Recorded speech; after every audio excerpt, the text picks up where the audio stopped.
Welcome back to UK Airsoft for another review. Here today we've got the M3A1, or otherwise known as the grease gun. So this replica here is in the iconic design of the grease gun. It's a 1:1 scale and it's full metal, meaning this has got some great weight to it. It comes with all the features the standard grease gun would. The grease gun even comes with an electric blowback on here, which just makes it ultra realistic. And because of the size and the weight of this thing, it's perfect for either your CQB, your close quarter battles, or your outdoor playing field as well. So what do we get in the box with the grease gun then? So obviously we get the iconic grease gun itself. We get a large high cap 520 round magazine. You even get a sling and some BBs to get you going. What's the key features of the grease gun then? So at the back of the gun we've got an extendable stock, which has got a trigger on the right hand side to increase and decrease the size. At the top here you've got your front and back fixed place iron sight. You've got your selector switch on the right hand side, which is just a safe option and a fully auto, so there's no semi-automatic with the grease gun. You've got your magazine release button on the left hand side. The battery is housed underneath the grip at the bottom. You just need to press the cap forward to start with, which lets you take the cap off to expose where the battery goes. Maybe it's just worth pointing out that there isn't much space for batteries in here, so you might have to consider the actual battery size when purchasing the grease gun. And your electric blowback system, which the cap can be opened up like so. And it's just worth mentioning that when you're firing the grease gun, you leave the cap open just to allow the air to escape from the blowback system. So how do we load the grease gun? Firstly, you're going to want some high quality BBs, and today here we've got some 0.2 gram from Flashbang Airsoft. The high cap magazine's got a compartment at the top which just needs opening, and then fill in with your BBs.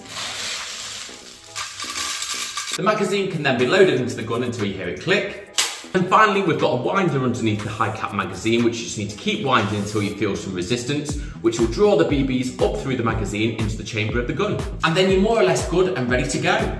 So what we're going to do now is we're going to take the grease gun over to the range where we're going to test the accuracy, we're going to test the power, and then we're going to test the FPS to make sure it meets the 350 UK requirement. So as mentioned, we've only got one fire mode with this, which is your full automatic. And as mentioned, we've left the cap open here for the actual blowback system.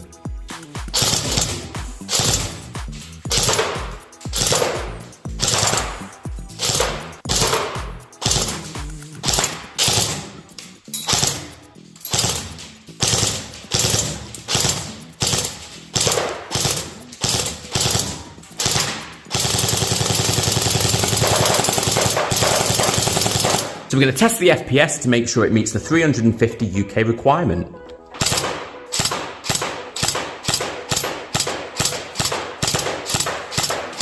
As you can see there guys, it easily meets the requirement for the UK, which is great. So final verdict on the grease gun then, what do I think? So the size and weight of this thing, as well as the all metal finish, just makes it a real nice replica of the actual grease gun. So when you're firing this, it actually gives you that real impression and you're going to get some great looks on the field. The blowback system is actually really good on this. When you're firing it, you can actually feel it down the actual chamber. And the actual fixed place sight is really, really good actually. I was actually managing to hit every target without missing, so I'm actually very, very impressed with this. The power of this thing is great, so obviously it just backs up the fact that it's going to be great for your outdoor playing field, but also your CQB as well. Yeah, overall, I'm very impressed and I really love this gun. And as mentioned, it's going to get you some great looks having this out in the field. So make sure to visit ukairsoft.co.uk where you can pick up the grease gun, as well as loads of other SMGs, pistols, rifles, accessories, and about everything in between. Until then, we'll see you on the next review.